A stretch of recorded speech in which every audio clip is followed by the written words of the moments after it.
Disclaimer: I am not a therapist. I am not a psychiatrist. I am not a life coach. I am simply a person who wants to help expand the minds of others. Now, with that being said, please enjoy the video.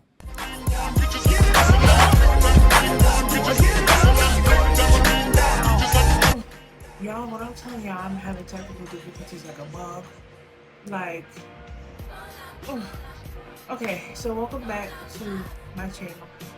So, as you see in the title, we're going to be talking about ego death and shadow work.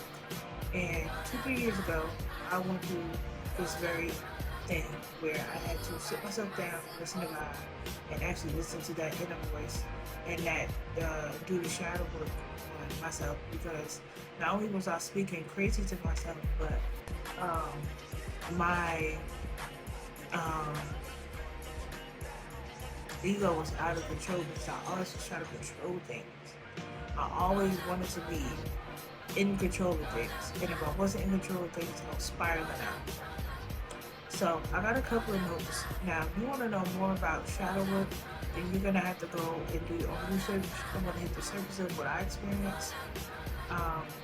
Very, very, very small, because again, I would like for you to go to get even more informed on what shadow work is, and have somebody tell you, that's been probably an expert in it. So Cal Young, his video is really good for explaining shadow work and stuff. But I took a couple of those from where I went through 2 or 3 years ago, and hopefully my recording don't stop, because this is about the 10th time. Okay. So when I hit, number one is when I hit rock bottom, I had no choice but to pick myself up, make sure that, okay, when you hit rock bottom, right, the only way is up. So I had to pick myself up. I had to make sure that I knew that I hit rock bottom. And when I mean rock bottom, I mean the car, the business, and the man. And my life was in chaos already when I started my business. And I had to release a whole bunch of stuff that God was trying to tell me to get rid of and let go. And I wasn't trying to hear that. And when you do not listen to God, what happens? So oftentimes, and that brings me to number two, when we have a realization, realizing that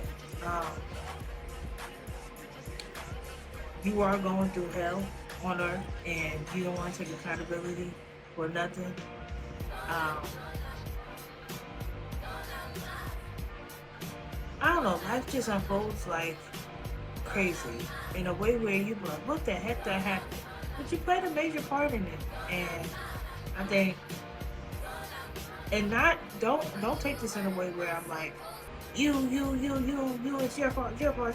No, I'm saying, sometimes we get so delusional that we go, no, it is their fault. No, you let certain things happen to you. Now, don't let it happen again. Okay? And I had to come to that realization of like, alright, it happened because you didn't want to let go. You didn't want to let go of the business. You started the business too early.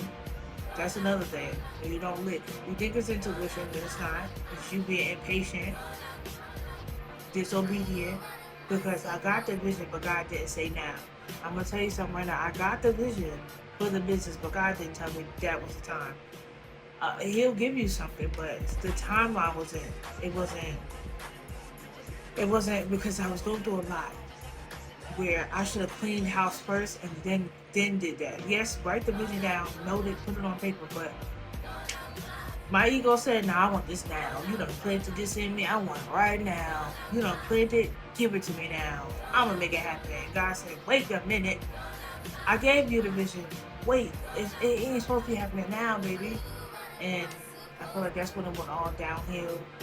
And I started something beautiful that ended in chaos, and it's because I wasn't listening and I was stuck in my ego, which led me to an ego death and going into my shadow and having to realize that, like, girl, you're a lot messed up than you think.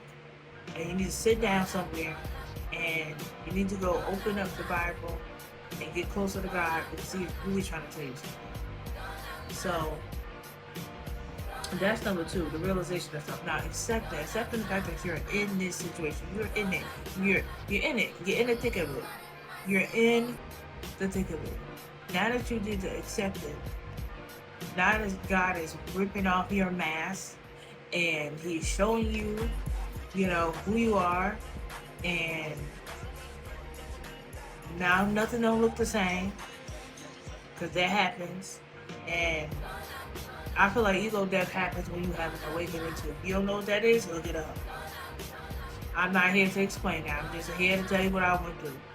So there's three things I want you to look up after this video. Look up ego death, look up shadow work, and then look up awakening, because that's what happened to me.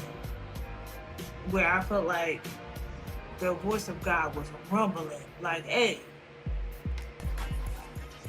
now you're gonna have to do some changing if you want something to change in your life.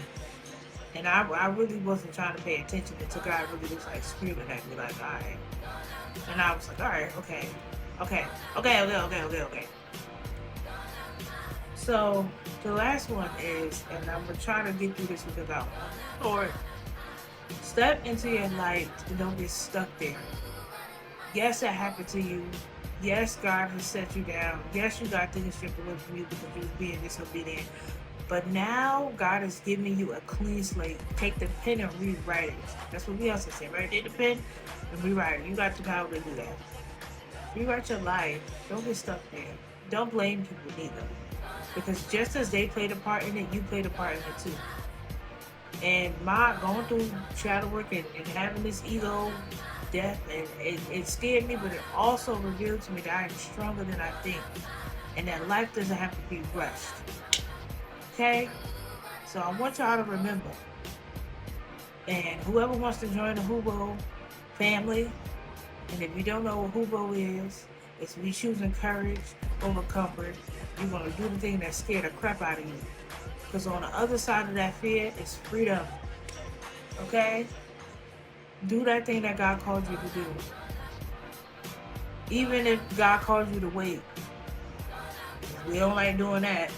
But I'm going to end it right here. I love y'all. You can do hard things. And until next time.